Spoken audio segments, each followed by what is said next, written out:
আসসালামু আলাইকুম এভরিওয়ান, আশা করছি সবাই ভালো আছেন। তো ইদানিং আমি ভাবছি যে আপনাদের যেহেতু আমার কেকের ডেকোরেশন ভিডিওগুলো খুবই ভালো লাগে, তো চেষ্টা করব সপ্তাহে 2টো করে ভিডিও দেওয়ার জন্য, বাট নট শিওর যে দিতে পারবো নাকি। তো আজকেও আমি একসাথে কয়েকটা কেকের ডেকোরেশন শেয়ার করব। তো এই কেকটা ছিল হচ্ছে 1.5 পাউন্ডের উপরে, বাট করার পরে 2 পাউন্ডের মতো হয়ে গিয়েছে।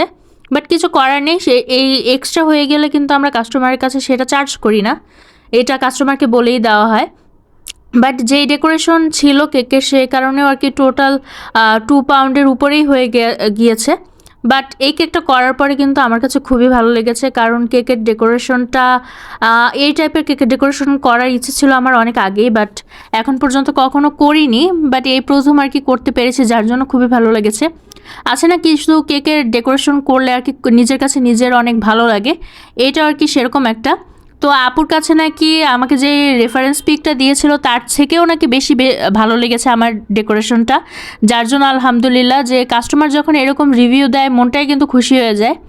তো দেখতে পাচ্ছেন যে কেকটা কতটা কালারফুল ছিল আর চকলেট টপার দিয়ে ভরপুর ছিল। এই টাইপের কেকের ডেকোরেশনগুলো দেখতে অনেক ভালো লাগে, আর যে কোনো ফাংশনে কিন্তু এটা একদম মাস্টার পিস বা সেন্টার পিস হিসেবে প্রেজেন্ট করা যায়। তো দেখতে পাচ্ছেন লাস্টে একটা হ্যাপি বার্থডে টপার দিয়ে দিয়েছি, তারপর কিছু নন এডিবল টপার দিয়ে কিন্তু আমার কেকের ডেকোরেশনটা কমপ্লিট করার পর মাশাল্লাহ এটার লুকটা এতটা সুন্দর হয়েছে, আমার কাছে তো খুবই ভালো লাগছিল। আর বাসা সবাই বলতেছিল যে না, কেকটা অনেক অনেক সুন্দর হয়েছে। তো এই কেকটা কেমন লেগেছে অবশ্যই জানাবেন। তো তারপর আরেকটা কেকের অর্ডার ছিল, কাপল থিম কেক। তো এই কেকের আগেও আমি অর্ডার পেয়েছিলাম, এটা আমার এই সেম ডিজাইনের সেকেন্ড টাইম করা। তো দেখবেন যে সেকেন্ড টাইম করতে গেলে যে কোনো কাজই কিন্তু ভালো হয়।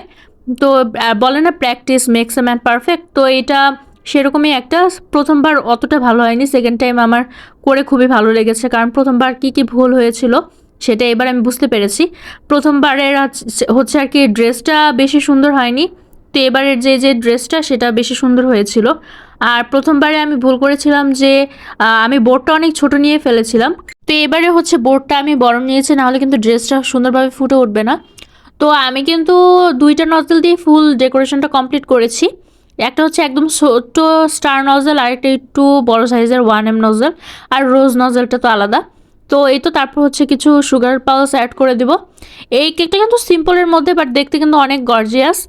কয়েকটা খালি টপার বসিয়ে দিলেই কিন্তু শেষ।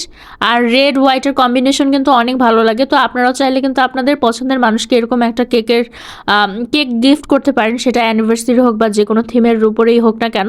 তো লাস্টলি হচ্ছে আরও 2টা মিনি কেকের অর্ডার ছিল। এই যেমন এই কেকটা, এটা কিন্তু অনেক ট্রেন্ডিং একটা কেক। আমার কাছে এর আগে এই টাইপের কেকের অর্ডার আসেনি, তো ওয়েট করতেছিলাম যে কবে আসবে। তো ফাইনালি কিন্তু এসে পড়লো, বাট ছোটোর মধ্যে ছিল, 1/2 পাউন্ডের মধ্যে। তো এইটার যে কালারটা অনেক মিষ্টি একটা কালার ছিল, এটা কি কালার বলবো জানি না, পিচের মাঝামাঝি বা মিষ্টি কালার বলে বাংলা ভাষায়, যেটা আর কি আমরা বলে থাকি। তো এইটার ডেকোরেশনও কিন্তু একদম সিম্পল, জাস্ট কিছু টপার অ্যাড করে দেবো, আর হচ্ছে কিছু সুগার বলস অ্যাড হবে, তাছাড়া কিন্তু তেমন কিছুই না।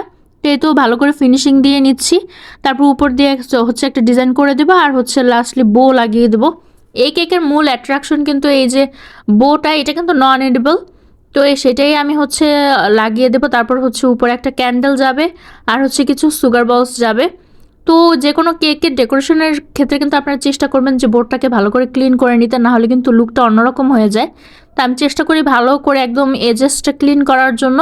তো এই তো দেখতে পাচ্ছেন উপরে জাস্ট কিছু সুগার বল অ্যাড করে দিলেই কিন্তু ডেকোরেশনটা একদম কমপ্লিট। আর লাস্টলি হচ্ছে এই যে এই কিউট কেকটাও ছিল। তা আশা করছি আজকের ভিডিওটি সবার ভালো লেগেছে, সবাই ভালো থাকবেন। আসসালামু আলাইকুম।